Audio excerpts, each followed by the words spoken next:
Thanks for joining us today while we talk shop and work on a carburetor on this Factory 5 Roadster with over 500,000 miles on the frame. If you'd like to know more about this car, click on our link here.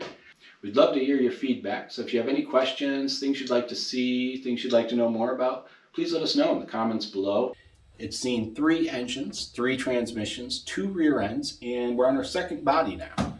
We've still got a lot of work to do with this new body and new engine that's in it. Today we're going to be switching out this carburetor for this dual carburetor. So we're going from a single carb to a double carb. That should up our high-end horsepower significantly. What are we doing today? We're taking the carburetor off. The single carburetor off. And putting duals on. And why are we doing this? Because I like spending money for gas. This is the dual carb. Yeah.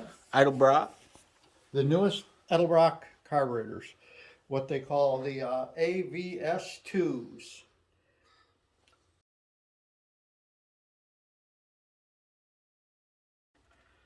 So the idea for me is to take the minimum stuff off that I have to in order to get the existing intake manifold off so that I can put the new one on, the new dual carb on.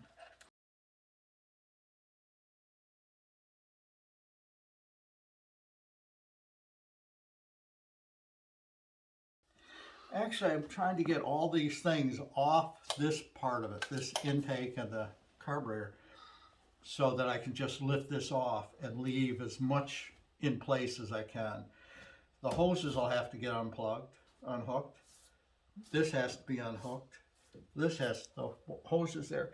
So what I did ahead of time was drained enough, I believe, enough antifreeze so that the water level is down below the heads, particularly the intake manifold. If I was successful and did enough of it, then I should be able to lift this off and there won't be any antifreeze laying around inside. One of the future products we hope to make a video on, we're going to be installing this roll bar right behind the driver's seat here. We have 3 holes to drill for that to go in. You'll see here in the trunk, there's actually a piece right here that goes into and clips into. We did have a roll bar on it. You'll see it with the older blue body before we got this new body installed. We just haven't drilled those holes out yet. They won't let you on the track to do a lot of the track events without it, so it is something you require.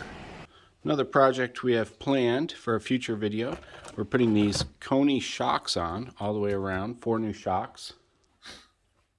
Now, got a whole new rear end for it. New gears, new axles, new bearings, everything. And that was the 3.27 gears, correct? Yeah. So I've been running and I've been quite pleased with it. What made you choose that gear set? Mostly it was for, I did the math and figured out that if I'm on the road and tooling along on the interstate, I wanted to keep it about $2,000 as far as the, when I'm in 5th gear, which is the overdrive gear. And I figured out that mathematically a 327 worked well for that. And so that's what I ended up getting. And I've been really pleased with it so far because I still got the horsepower when I need it. But when I'm going down the road, I'm still only at $2,000.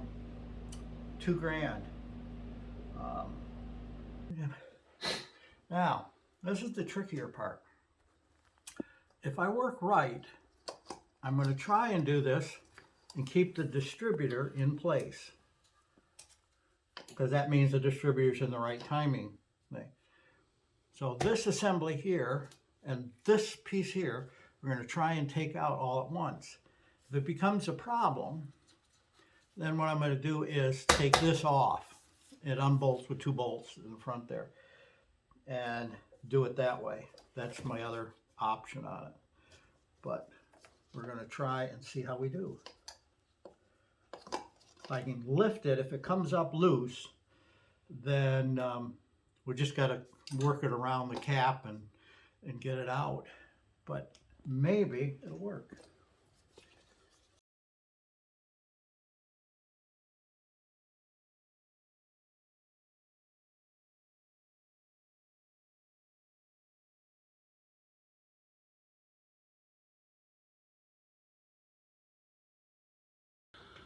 Intake manifold and carburetor off is one assembly.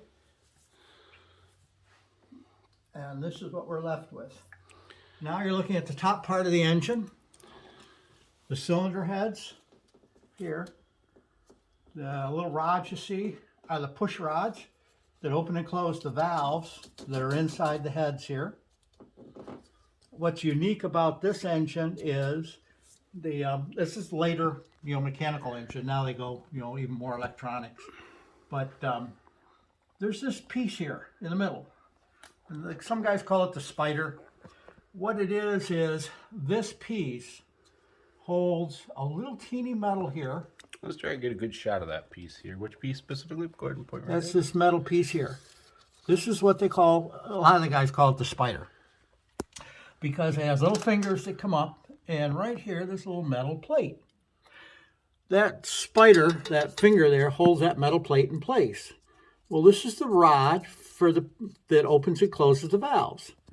This is what we call the lifter that lifts this up. It gets filled with hydraulic fluid, and it pushes up and allows the valve to open up. The interesting part on this engine is at the bottom end of this, there's a round roller.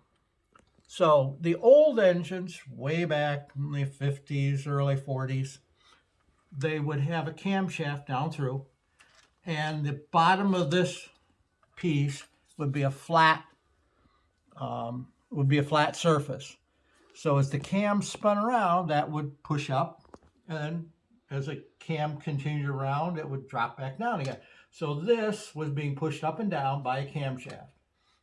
And the bottom of this piece here was flat. Then along came some smart engineer. He says, that's really wearing out those cams really fast. Why don't we put a roller on it? So what they did is they took these lifters, and at the bottom of them, they made a round roller. So now, as the cam spins, this lifter does the same thing. It follows the up and down of the cam. But instead of wearing out, that roller makes these things hardly wear at all. I mean, they really do well. So that's when I rebuilt the engine. I made sure I had a roller cam engine because I knew I was going to put lots of miles on it. And this thing has held up and not had a problem. So that's just a little bit of, you don't normally see that unless you pull an engine apart. And how many people bother taking an engine apart? But that's what we're beginning to look at is the spider plate, the lifters, the little lifter covers are, I don't even know what they call them, but these little pieces here, these are metal, keep them from lifting up too far and out of the way so that they just go up and down and up and down. So this is the valve, the intake manifold gasket pieces. Intake manifold gaskets. You hear about those often. People saying, the gaskets on my intake manifold are no good. And yeah. So this is where your valves are. And between the intake and the cylinder head, you got to have a gasket to seal it. You can't do metal to metal. It's got to have some gasket or some material that goes in between.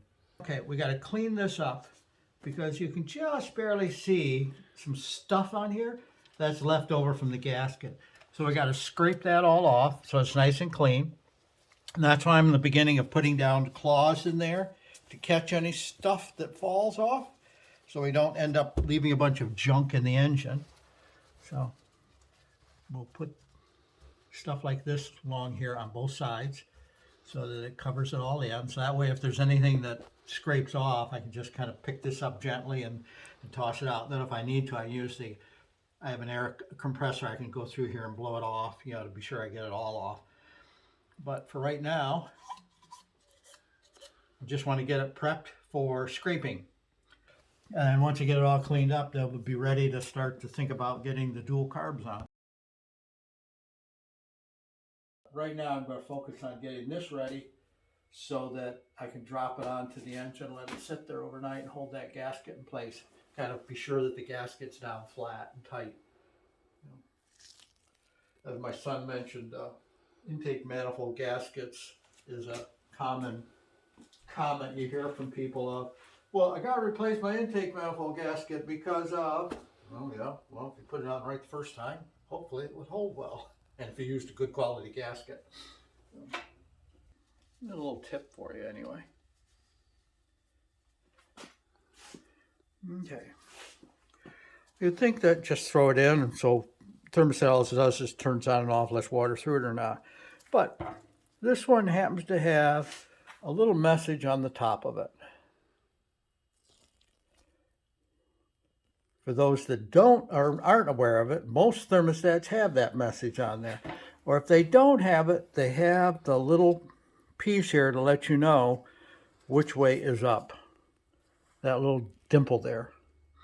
That's actually a small bleeder valve that's in the thermostat. So that's why they point out this part goes towards the radiator and that goes to the top. So this should go in just like that. Let me turn around so you can see also. So you have that little bleeder valve there, or bleeder opening that's in place there.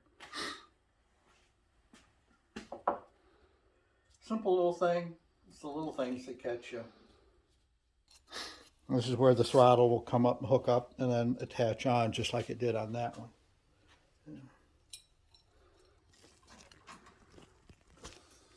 I'd like to have a second spring on there. I'm going to see about putting one of these on there so there's two springs on it. The idea is if the spring breaks, I want to be sure that the throttle drops back to idle and doesn't just wide open.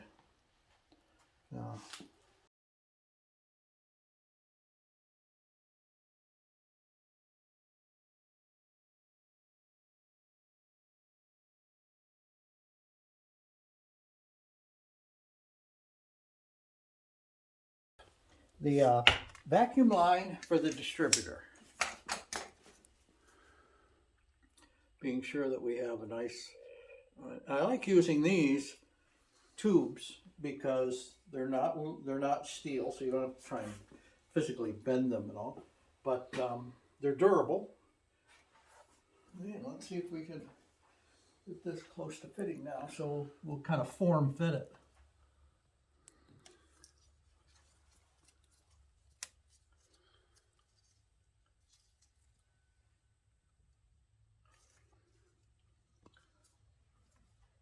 I might want to get a 90-degree one.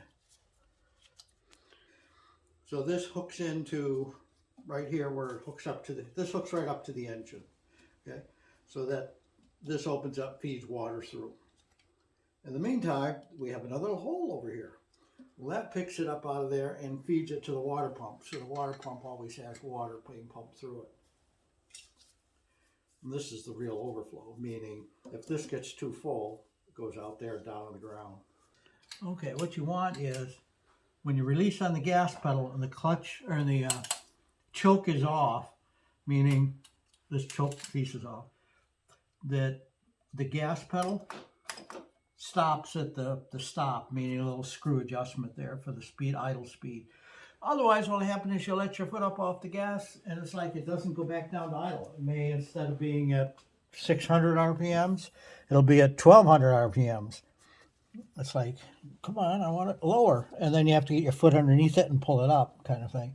So with the 4-barrel, it had horsepower. I mean, it could fly down the road. But with this one, with the duals, when I last had it on it, when you stepped on the gas, it felt like somebody had pushed a button, and the button was the injector or the nitrous or all the boost that you needed was on that button. It felt like that's what happened when you stepped on the gas. I mean, you just literally had to hang on because it was really going. So, but the when you're driving down the road, the mixture for the main carburetor was too rich. The spark plugs started fouling. So I pulled it off, ordered all the tuning stuff from Edelbrock. They sent it to me, and I have retuned the main carburetor on it, so that, and I also have a tuning kit that actually can get it even lower, the gas usage.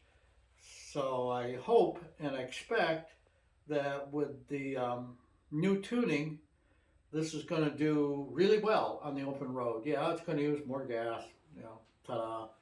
But it's going to really have the horsepower, the high-end horsepower that I was looking for. I have all the low end I need.